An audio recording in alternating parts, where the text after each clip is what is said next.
apaan? Bisa kagak? Oh, udah ready, orang buka. Kita buka. Udah ya, mulai ya. Sok. Assalamualaikum warahmatullahi wabarakatuh. Waalaikumsalam Kami warahmatullahi. dari kelompok 2 ingin mempresentasikan berobat dengan darah ular dalam perspektif Islam. Disusun oleh Isnan Ahmad, Muhammad Rizky Aransah, Melati Dwi Novita Putri.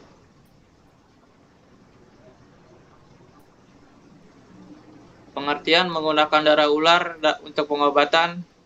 Berobat itu merupakan usaha mengatasi penyakit yang diperintahkan agama, tetapi tidak boleh berobat dengan yang haram. Disebut dalam hadis Nabi SAW yang diriwayatkan dari Abu Darda, sesungguhnya Allah telah menurunkan penyakit dan juga obatnya. Allah menjadikan setiap penyakit ada obatnya. Maka berobatlah, namun jangan berobat dengan yang haram. Hadis riwayat Abu Daud.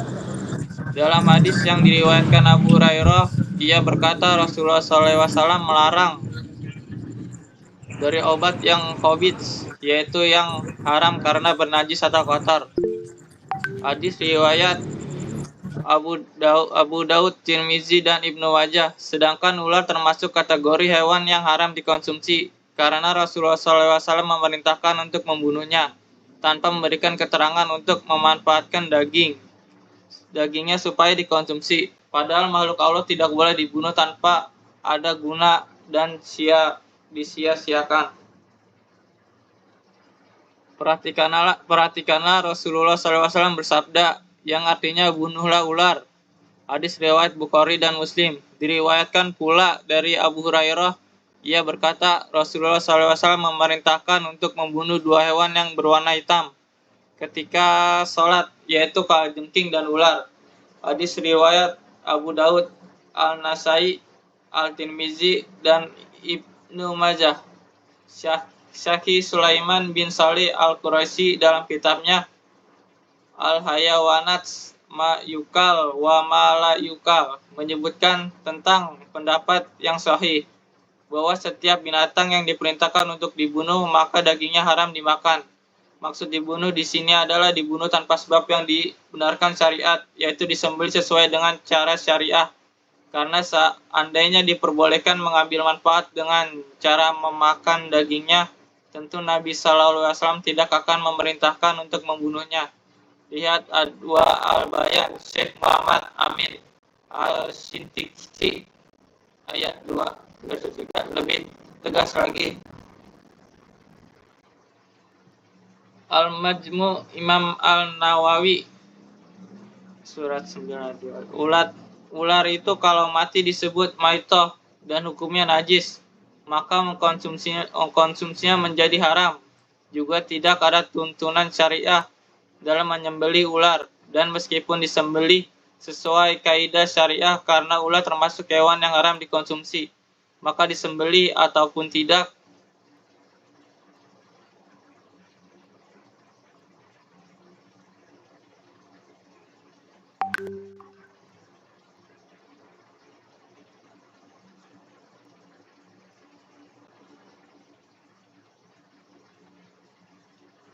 namun dalam ketentuan hukum kaidah al-ma'min amin ialah Allah kosoh, maksudnya setiap ketentuan mengingatkan kita, maka bertanyalah kepada orang yang mempunyai pengetahuan jika kamu tidak mengetahui.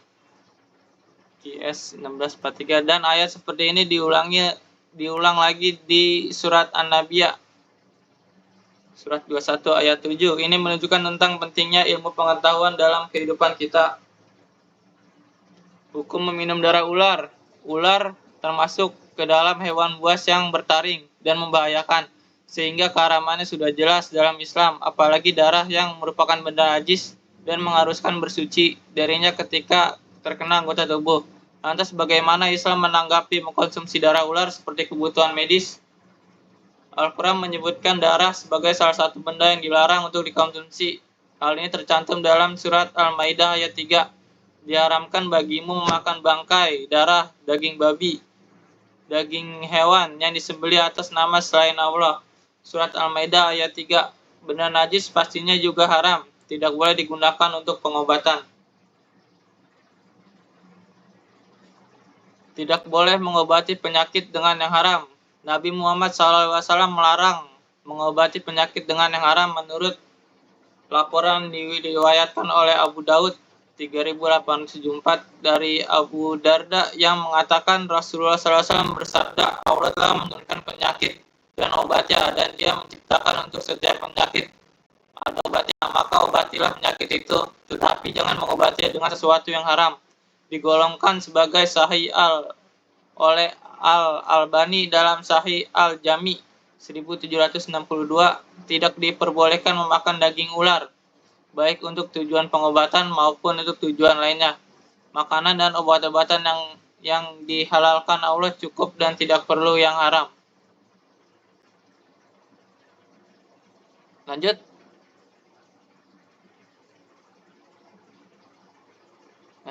Ki Melati.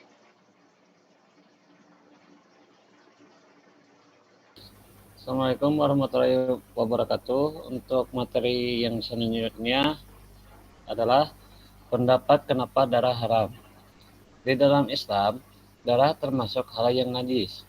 Maka sesuatu yang terkena najis tidak boleh dipakai untuk sholat, apalagi yang najis itu dimakan, maka semakin dilarang dan diharamkan.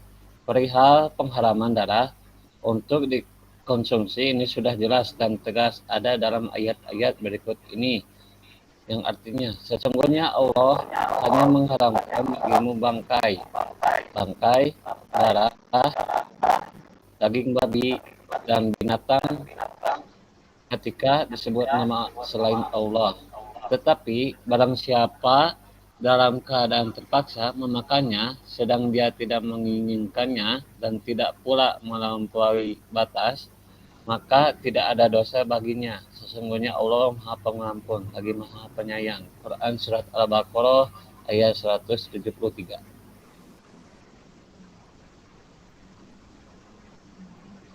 Next. Diharamkan bagimu memakan bangkai, darah, daging babi, daging hewan yang disembelih atas nama selain Allah, yang tercekik, yang terpukul, yang jatuh, yang ditanduk, dan diterkam binatang buas, kecuali yang sempat kamu menyembelihnya, dan diharamkan bagimu yang disembelih untuk berhala. Quran Surat Al-Maidah ayat 3. Perihal pengharaman darah ini pasti ada hikmah yang terkandung di dalamnya. Pasti ada nilai kebaikan yang ingin Allah Subhanahu wa Ta'ala berikan kepada umatnya. Lantas, apa alasannya? Seperti yang dirangkum dari buku mukjizat Al-Quran yang tak terbantahkan karya Yusuf Al-Hajj Ahmad, ternyata darah mengandung sejumlah asam beracun dosis tinggi yang dapat membahayakan kesehatan jika digunakan sebagai makanan. Tak hanya itu, dilansir dari laman Takrimul Quran, di dalam darah pun mengandung zat-zat urea, asam urat, keratin, dan karbon dioksida yang harus dikeluarkan oleh tubuh. Sehingga jika misalnya darah dari hewan sembelihan dikonsumsi, maka jumlah sisa-sisa metabolisme yang seharusnya dikeluarkan tubuh menjadi semakin meningkat. Otomatis, kinerja ginjal pun akan kian berat. Tak hanya itu, darah pun menjadi media perkembangan penyakit yang berbahaya. Darah bukanlah media yang steril dan menjadi tempat berkembangnya berbagai kuman.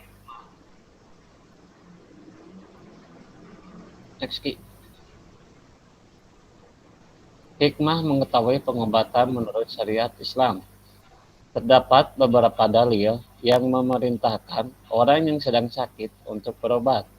Perintah tersebut merupakan sabda Rasulullah SAW yang terdapat dalam beberapa hadis. Ada beberapa metode pengobatan yang disunahkan berdasarkan ajaran Islam. Berikut 2 terapi pengobatan yang disunahkan dalam Islam. Sakit datangnya dari Allah Subhanahu wa taala. Rasulullah Shallallahu alaihi wasallam bersabda, "Berobatlah kalian, sesungguhnya Allah tidak menurunkan penyakit kecuali Allah juga menurunkan obatnya, kecuali satu, yaitu pikun." Hadis riwayat Abu Dawud dan Tirmizi. Berarti nggak tuh? Setiap penyakit ada obatnya. Rasulullah Shallallahu alaihi wasallam bersabda, "Sesungguhnya Allah tidak menurunkan penyakit kecuali Dia juga menurunkan obat atasnya. Untuk itu, berobatlah kalian." Hadis riwayat Nasai, Ibnu Majah, dan Hakim. Kesembuhan dari Allah Subhanahu wa taala. Rasulullah SAW bersabda, "Setiap penyakit pasti ada obatnya, dan apabila orang mengenai penyakit, maka penyakit itu akan sembuh dengan izin Allah." Hadis riwayat Muslim. Terapi pengobatan yang disunahkan dirangkum dari sumber sebelumnya dan buku kitab pedoman pengobatan Nabi karya Agus Rahmadi dan Muhammad M. Biomen. Berikut dua terapi pengobatan yang disunahkan dalam Islam. Melati. Untuk selanjutnya, Assalamualaikum warahmatullahi wabarakatuh. Waalaikumsalam warahmatullahi wabarakatuh. Materi selanjutnya pengobatan dengan ruqyah dan doa. Islam memperbolehkan terapi pengobatan dengan cara ruqyah dan membacakan doa-doa selama doa yang dibacakan masuk dalam kategori zikir pada Allah Subhanahu wa taala dan lafalnya dapat dipahami. Jika lafalnya tidak mudah dipahami, maka khawatirkan akan terjerumus pada kesyirikan. 2. Pengobatan dengan bekam. Terapi pengobatan sunnah selanjutnya adalah bekam. Bekam atau hijamah artinya peristiwa penghisapan dan mengeluarkannya dari permukaan kulit ditampung dalam gelas khusus yang menyebabkan penarikan dan ketegangan darah. Kemudian dilakukan penyayatan pada kulit dengan pisau atau jarum sehingga darah keluar. Bekam merupakan metode pengobatan dengan penyedotan bagian kulit di bagian tertentu. Tujuan bekam adalah mengeluarkan racun dan oksigen dalam tubuh melalui goresan tipis pada pembuluh darah perifer pada lapisan epidermis. Next. Macam-macam obat dalam Al-Quran. Dan dalam Al-Quran Allah Subhanahu wa taala mengajarkan umatnya untuk selalu bertawakal termasuk dalam hal kesembuhan atau suatu penyakit. Sebuah hadis riwayat Bukhari, Rasulullah Subhanahu wa taala menyampaikan, "Tidaklah Allah menurunkan suatu penyakit, melainkan akan menurunkan pula obat penyakit tersebut." Hadis ini menjadi gambaran atau pentingnya dalam berikhtiar untuk mencari kesembuhan. Sementara pada hadis lainnya disebutkan Rasulullah Subhanahu wa taala bersabda, "Setiap penyakit ada obatnya. Apabila ditemukan obat yang tepat, penyakit akan sembuhlah penyakit itu dengan izin Allah Azza wa Jalla." Next.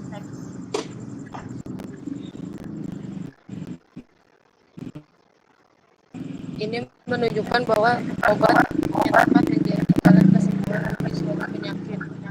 Kini berbagai jenis obat dan suplemen sudah tersebar di pasaran, mulai dari herbal hingga kimiawi. Sayangnya tak sedikit obat dan suplemen yang diramu sedemikian rupa dengan bahan-bahan berbahaya. Karena itu, pentingnya bagi konsumen untuk menelah dengan cermat kandungan dalam obat. Madu. Al-Quran Surat An-Nahl ayat 68-69 menyebutkan, "Dan Tuhanmu mewahyukan kepada Allah, buatlah sarang-sarang di bukit-bukit, di pohon-pohon kayu, dan di tempat yang dibuat manusia. Kemudian makanlah dari tiap-tiap macam buah-buahan dan tempuhlah jalan Tuhanmu yang dimudahkan bagimu. Dari perut lebah itu keluar minuman atau madu yang bermacam-macam warnanya. di dalamnya terdapat obat yang menyembuhkan bagi manusia. Next.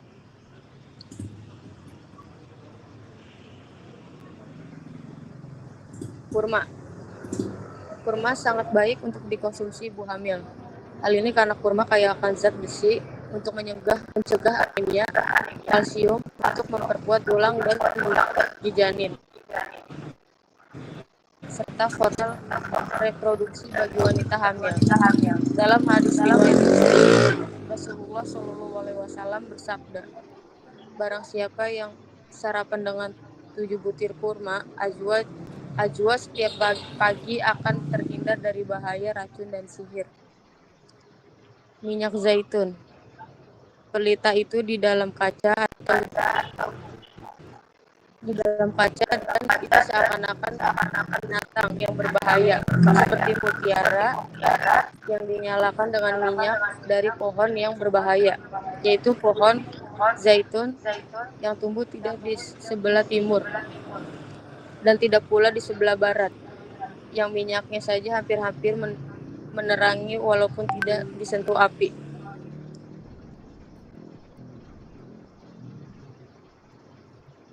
Next.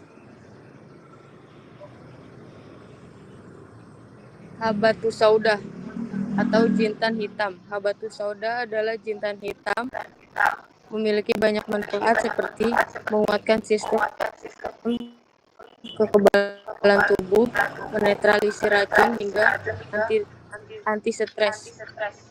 Keistimewaan jintan hitam itu juga tertulis di dalam salah satu riwayat hadis Rasulullah SAW bersabda, sesungguhnya di dalam habatus sauda terdapat menyembuhkan bagi segala macam penyakit kecuali kematian. Hadis Bukhari dan Muslim. Jahe sejenis tanaman rumput-rumputan aromatik yang berumur panjang. Tanaman ini disebutkan dalam Al-Quran surat Al-Insan, yaitu di dalam surga itu mereka diberi minum segelas, yang campurannya adalah jahe. Next. Kesimpulannya, pengobatan dengan darah ular adalah pengobatan dengan darah ular bersifat jalan terakhir sebagai darurat karena tidak ada lagi obat alternatif selain darah ular tersebut. Darah ular tersebut dijadikan obat bila terbukti dan teruji secara klinis mutakhir sebagai obat atas penyakit tersebut.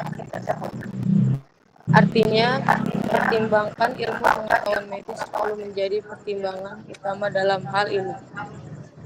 Mungkin karena konon katanya, kalau hanya katanya, kami menyarankan agar sebaiknya menghindari darah ular sebagai obat karena keharamannya sudah jelas. Sementara manfaatnya masih bersifat spekulasi. Dalam hal ini kami sepenuhnya menaruh kepercayaan kepada dunia medis.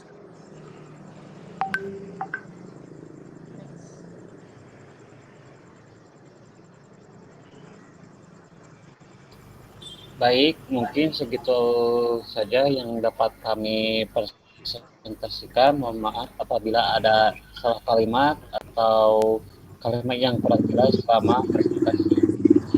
Dan untuk terakhir kalinya ini untuk tugas mata kuliah Islam Disiplin Ilmu, dosen pengampu Pak Yuda. Sekian dan terima kasih. Wassalamualaikum warahmatullahi wabarakatuh. Waalaikumsalam warahmatullahi wabarakatuh.